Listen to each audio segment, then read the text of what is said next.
Hello everyone, it's DuckFaden07 and I'm playing Thermo Burn again. Okay, so this is the version I brewed like maybe a month ago or 2 months ago, and if you scroll down on my channel you can find the previous video of this list. This is not exact same list because I changed the sideboard a lot, because in the meantime from the like 2 months ago the metagame changed a lot, and the rhinos for example and Living End are back, and it's pretty common matchup right now. Also, creativity is bigger than ever, and for all these reasons, I'm playing Orvars on the sideboard. I have Hollow Moonlight on the sideboard. Scam is also very often, so all of these matchup, Hollow Moonlight can be pretty good, and there is also one new popular deck. Um, Reanimator, Esper Reanimator, Gorion's Vengeance, and Atraxa. So for all these things, we have 4 Hollow Moonlight on the sideboard. So when you cast Hollow Moonlight, your opponent can use Undying spell to scam your creature. They can't persist. They can't use the Living End, the Rhinos, whatever. Okay, so Orvars also very good because creativity is very common matchup. 3 Skullcracks on the sideboard to prevent a live game from the opponent, but also the Skullcrack prevents damage. It says damage can be prevented, so you can use it to kill the pro-red guys. And 4 Destructive Revelry is just a very good artifact enchantment hate when you also have access to both red and green.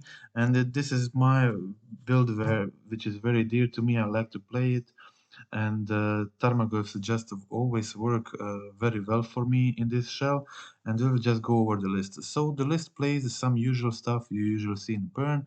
We have 4 Goblin Guides, we have 4 Monastery Spears, some bolts, some lava spikes, some Searing Blazes, and Porous Charm. And a Dolon of Great Revel, of course. Okay, so other than that, we have a Tarfire in deck. This is also a burn spell, deals just 2 damage, but it is an instant tribal, which counts for two types for the Tarmogoyf, so it can make Tarmogoyf very large, very quick.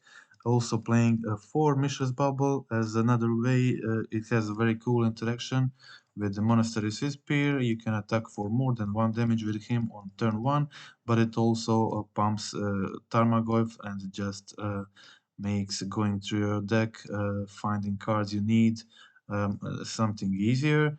And also you have option to pseudo scribe with using fetch and bubble, and that's it. So playing just the most efficient burn spells and some more creatures in comparison to usual lists that play a lot more spells.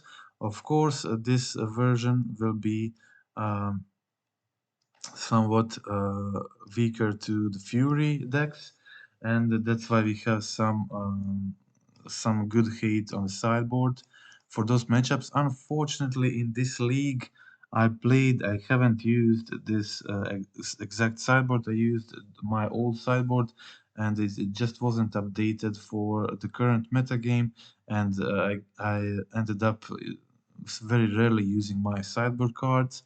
But anyway, we are just going to go through the league and watch those games. They were pretty fun, especially in those where I wasn't mana screwed.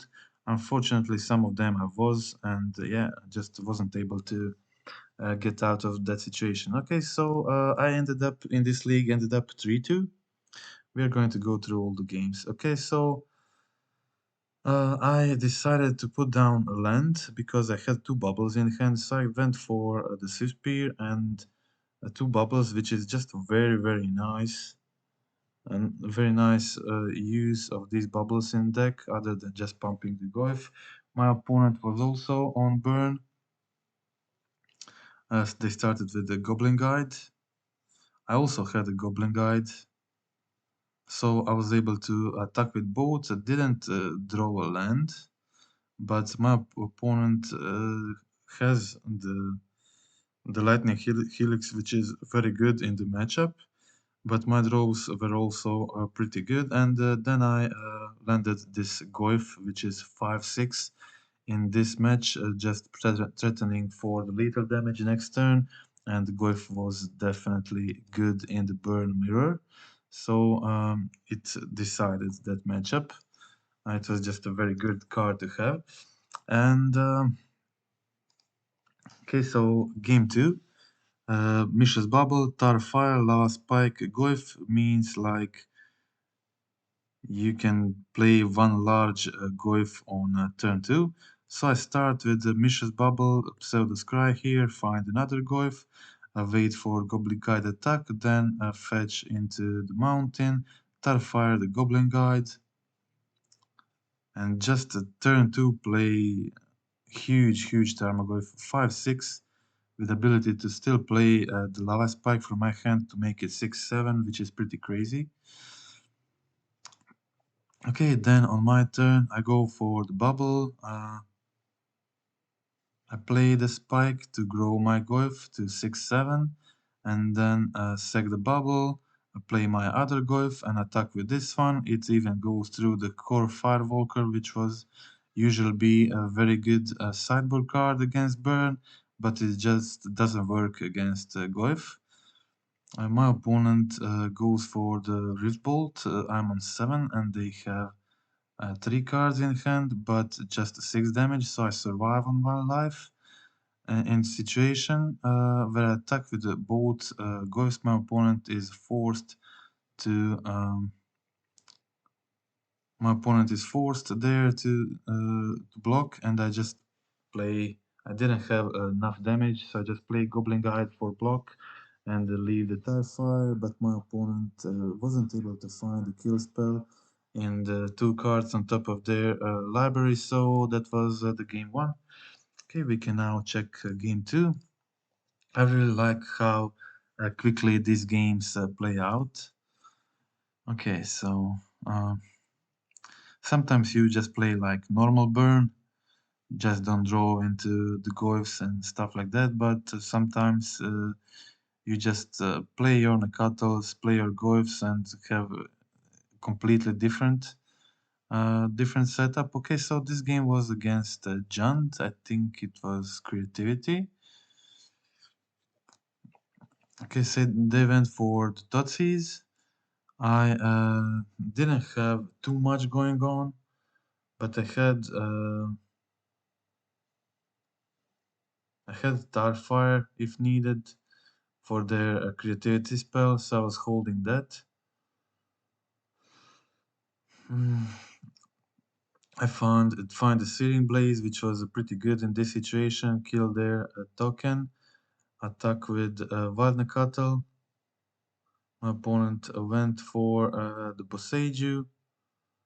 But I dealt I didn't have any more foundries, but I dealt 2 damage anyway and finished them off with Starfire, so that was game 1.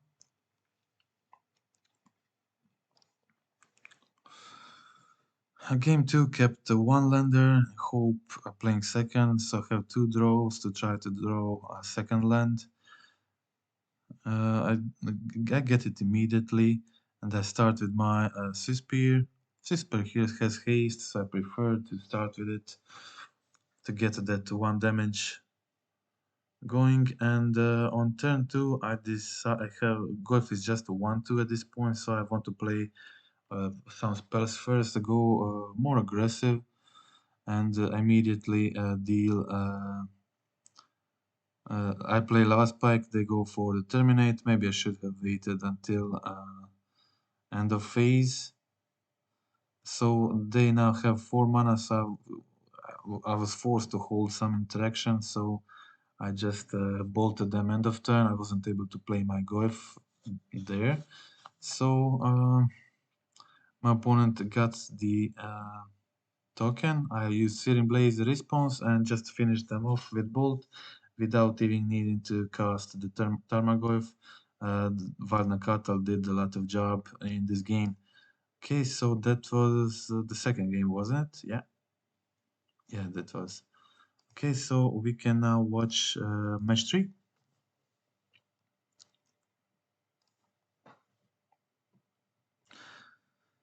Okay, keeping very decent hand, Nacatl Have Searing Blaze for turn 2 plus 2 Tarmogoyfs, looking very well. Decide to go for Goblin Guide because he's a haster and going for 5 damage on turn 2 just feels great. My opponent plays Dismember, which I don't have a lot of problems with. I go for the Lava Spike after that. Then attack with my Goblin Guide or my opponent trades, and then I start playing my Tarmogoyfs.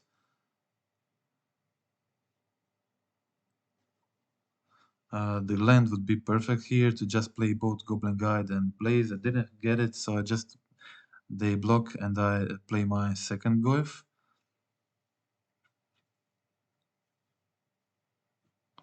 I just completely failed here.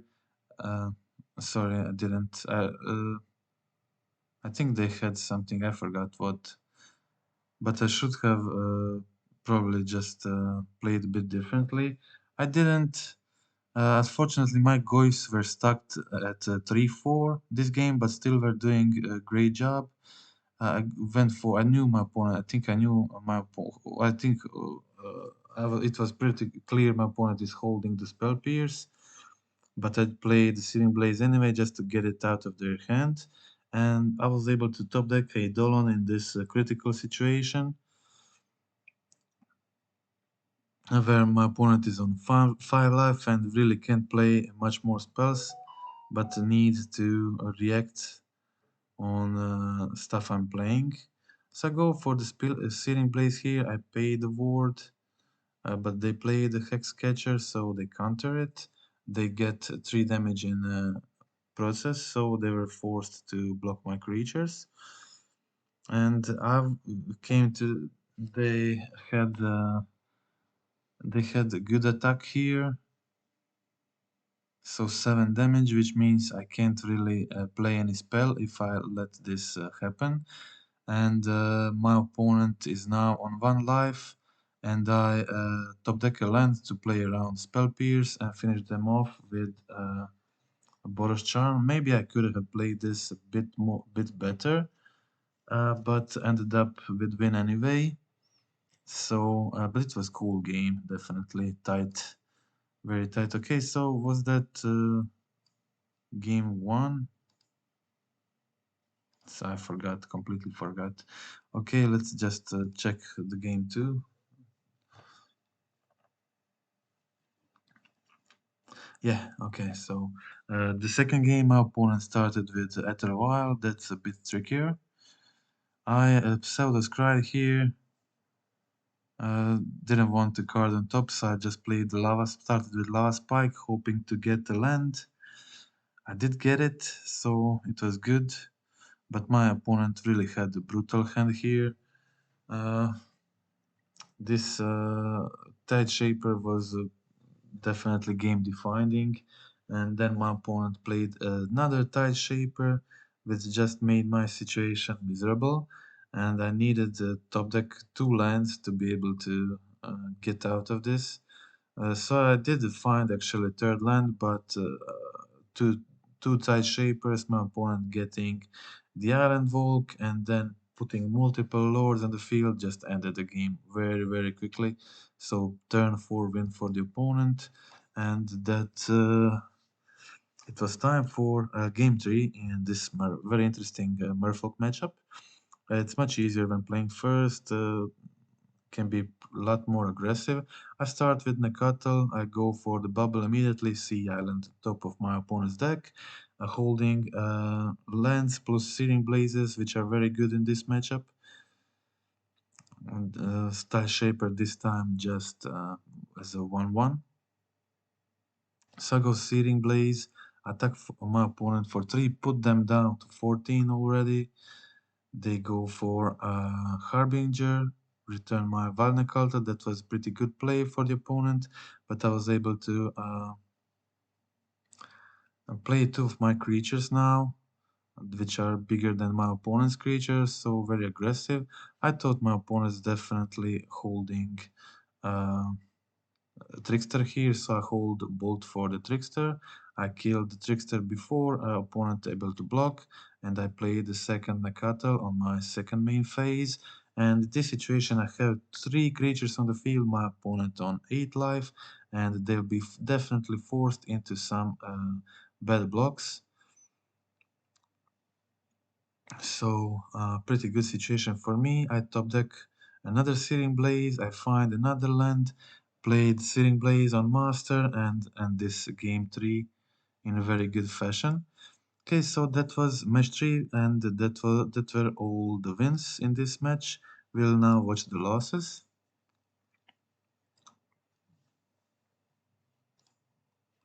In this league, sorry, we'll now watch the losses. So I think this was Obosh.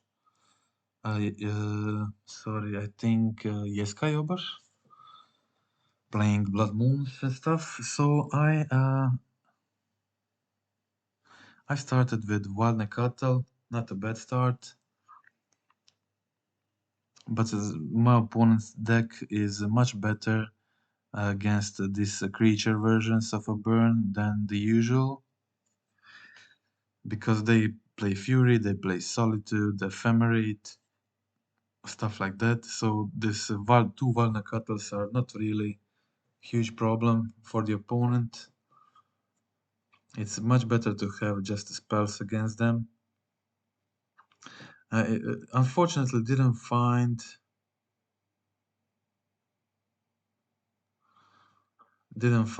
a land here to play the Syrian Blaze, and my opponent just had the Solitude, Ephemerate, and I just needed. I would be good actually if I just found a land here to kill this Solitude, but unluckily I had 2 Searing Blazes in my hand and just waiting multiple turns to get the land and just wasn't able to get it. And my opponent stabilized it just by attacking with Solitude. I still had the Boros Charm and the Lava Spikes, so in this situation, if I just get the land, Searing Blaze, Solitude, Lava Spike them, it would be game over. But yeah, now my opponent played too much and I drew into even worse top decks. So that was it. Okay, pretty unlucky there.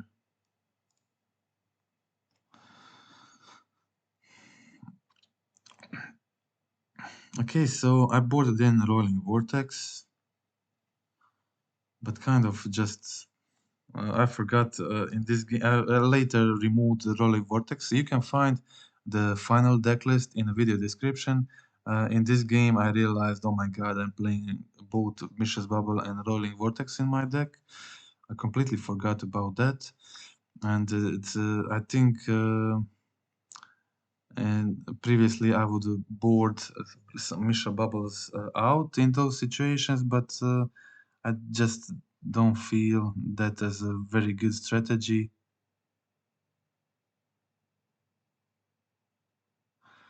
I felt like I really wanted to put the guide first, but it was just a bad situation for me anyway. My opponent is very good against these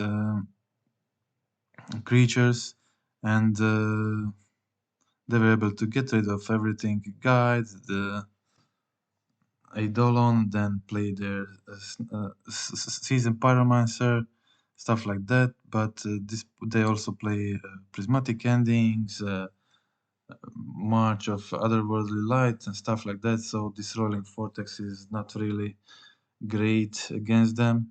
And it was just too slow, didn't even get a chance to try to play it. Just go for the Boros Charm, try to hope to draw into more burn spells. Find the Starfire on top. So now I play the Rolling Vortex, hoping for some crazy top decks. Opponent goes for the Ragavan, I Starfire the Ragavan, and then now I don't really have any top decks getting me out of this because I need a second Boros Charm plus a land, and I just have a one. I just have one top deck, so that's it. And also some big canyons didn't help, and that was the game. Okay, so game one, I was pretty unlucky with not getting the third land, and this game just opponent fairly won. I didn't have much chance. Okay, so as I said, you can find the final decklist and the sideboard in the video description. There's a link to decklist and you can check it out there. Again, a decent start here with Stomping Ground, Mishra's Bubble, attacking for 2 with Swiftspear, having the Goyf for the next turn. Have the option to play the Goyf as a 2-3 here, then pumping him up to 4-5 on the next turn if it survives. Pretty good. So my opponent did that immediately. They went for the Totsis, and I had a pretty good start here, just double Swiftspear, and on turn 3, like a really lot of damage. And in this situation, I didn't have the Orvars and the Hollow Moonlights in the sideboard. As I said, I almost didn't have any matchup for this, any sideboard cards for this matchup. So I just kept a one lander. It was a pretty decent one with Goblin Guide, 3 Goblin Guides, plus more creatures like Nacatl, like Atarka Command. I think I just brought in few Atarka commands to prevent the life gain. Okay, went for the double Goblin Guide here. But these Goblin Guides just were working very well for the opponent, got them a lot of cards. Not now, but before this and turn before this and later too. I saw the creativity on top, which means I definitely have to hold a removal on their turn 4. They go for the Liliana here. I just discard my Nacatl. It's not very good in this situation. I don't even have the Foundry. So I knew they have the creativity, so I kind of have to hold the Searing Blaze. And again, I wasn't able to find the land. I really needed the land. My opponent pluses the Liliana here, gets the dwarf token, so I'm definitely unable to do anything relevant here. See if my opponent will block with Archon, and that's it. So that was the game 2. Often stuck with lands.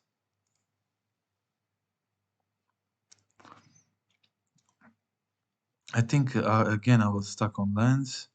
I went for the Goblin Guide on turn 1, followed with another one on turn 2, which is pretty good. But I didn't find the second land. I really needed it. My opponent just didn't play anything on their turn 1 to discard the Archon end of turn. And I went for the triple Goblin Guide, which was pretty good actually. But not that good considering they had turn 2 persist into Archon, which was actually it was turn 3, but it was still pretty good. And I didn't have my third land. If I got, sorry, second land. If I got the second land on time, I think I would still win this despite of the persist Archon on turn 3, but just didn't have. Didn't with the 1 mana I wasn't able to function properly, so that was the game. My opponent also had a Hitotsugu here on turn 4, so that was it. Okay, that were all the games. I really love this deck. It's very fun. If I had this cards in this matchup, I think I would definitely win it. Also, the Skullcrack can help, and I put Skullcrack because it helps with the pro red guys like Burton Forge Tender and Sanctifier and other similar cards.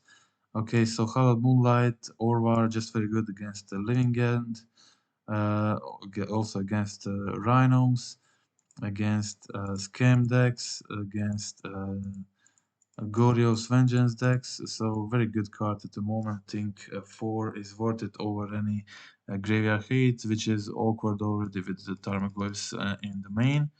2 Warwars for specifically for the creativity matchup, Pet to Exiles for the large creatures, and like Murktide's opponents, Tarmogoyfs and stuff like that, Ledger Shredders, whatever, and Skullcrack.